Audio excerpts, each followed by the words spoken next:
ઈરાનની જીત કહેવાય કે 29 લાખ કરોડે પોતાના પુનર્નિર્માણ માટે અમેરિકાથી પરત એ લઈ આવ્યું કે પછી એ અમેરિકાની રાજદ્વારી હાર કહી શકાય?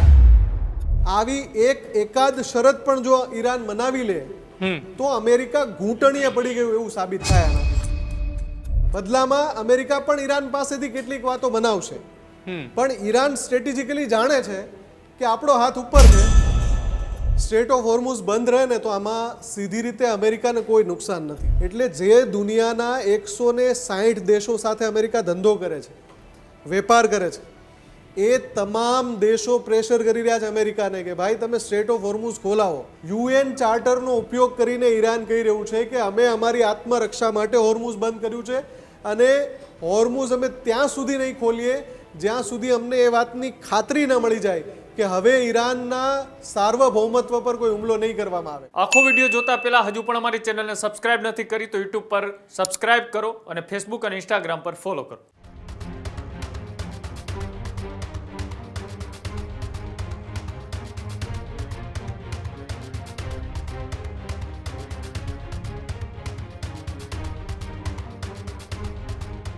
મુફદ્દલ, આ ઈરાનની જીત કહેવાય કે 29 લાખ કરોડે પોતાના પુનર્નિર્માણ માટે અમેરિકાથી પરત એ લઈ આવ્યું કે પછી એ અમેરિકાની રાજદ્વારી હાર કહી શકાય?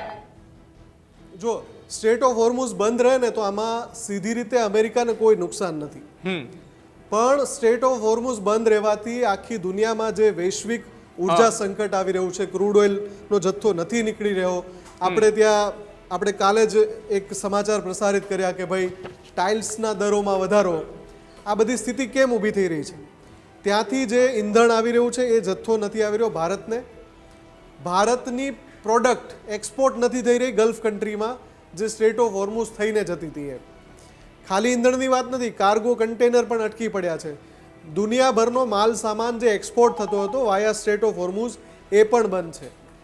ભારતમાં જ્યારે માર્કો રૂબિયો આવ્યા હમણાં ક્વોડ દેશોની સમિટ હતી ત્યારે, તો માર્કો રૂબિયોને પણ ભારતે શું મેસેજ આપ્યો કે તમે સ્ટ્રેટ ઓફ હોર્મુઝ ખોલાવો. એ જ બેઠકમાં, ક્વાડ દેશની બેઠકમાં, જે બેઠક ક્વાડમાં 4 દેશો છે, એક ઓસ્ટ્રેલિયા છે, એક અમેરિકા છે, જાપાન છે અને ભારત છે. આ 4 દેશોમાંથી ઓસ્ટ્રેલિયાએ પણ ત્યાં ખોખારો ખાઈને કીધું માર્કો રૂબિયોની હાજરીમાં કે ભાઈ તમે સ્ટ્રેટ ઓફ હોર્મુઝ ખોલાવો. ક્યાં ઓસ્ટ્રેલિયા આવ્યું? એ પણ અમેરિકા ઉપર દબાણ કરે કે તમે સ્ટ્રેટ ઓફ હોર્મુઝ ખોલાવો. એટલે જે દુનિયાના 160 દેશો સાથે અમેરિકા ધંધો કરે છે, વેપાર કરે છે, એ તમામ દેશો પ્રેશર કરી રહ્યા છે અમેરિકાને કે ભાઈ તમે સ્ટ્રેટ ઓફ હોર્મુઝ ખોલાવો. તમારા કારણથી બંધ થયું છે. કેમ કે આ ફેબ્રુઆરીના અંતમાં જ્યારે અમેરિકાએ હુમલો કર્યો એ પહેલાં સુધી તો હોર્મુઝ ખુલ્લું હતું ને ઈરાન આ જ વાત કહી રહ્યું છે. યુએનની અંદર જઈને પણ આ જ વાત કરે છે. યુએન ચાર્ટરનો ઉપયોગ કરીને ઈરાન કહી રહ્યું છે કે અમે અમારી આત્મરક્ષા માટે હોર્મુઝ બંધ કર્યું છે અને હોર્મુઝ અમે ત્યાં સુધી નહીં ખોલીએ જ્યાં સુધી અમને એ વાતની ખાતરી ન મળી જાય કે હવે ઈરાનના સાર્વભૌમત્વ પર કોઈ હુમલો નહીં કરવામાં આવે. એટલે અમેરિકાને બેઝિકલી કોઈ નુકસાન નથી જો સ્ટ્રેટ ઓફ હોર્મુઝ બંધ રહે, પણ અમેરિકા ઉપર આખી દુનિયાનું પ્રેશર આવે કે ભાઈ તમે ખોલાવો. એટલે અમેરિકાને જો દ્વિપક્ષીય અબજો ડોલરનો જે વેપાર કરે છે અમેરિકા, એ બધા દેશો સાથે કરવો હોય, અમેરિકાએ બધા દેશો સાથે વ્યાપાર કરાર સહિતના એગ્રીમેન્ટ્સ કરવા હોય તો એને સ્ટ્રેટ ઓફ હોર્મુઝ ખોલાવવું પડે. હવે એ ઈરાન ખોલતું નથી એટલે ત્યાં પ્રેશરમાં આવી ગયું છે. અને આમ સ્ટ્રેટેજિકલી તમે દુનિયાના કોઈ પણ વોર એક્સપર્ટને અત્યારે તમે વાંચો અથવા સાંભળો તો એ બધા જ એવું કહી રહ્યા છે કે જો પીસ ડીલ થાય અને એમાં ઈરાન આવી 3 કે એમાં તમે એક શરત જે આપણે અત્યારે સાંભળી રહ્યા છે, 29 લાખ કરોડ રૂપિયા અમેરિકા ઈરાનને ચૂકવશે.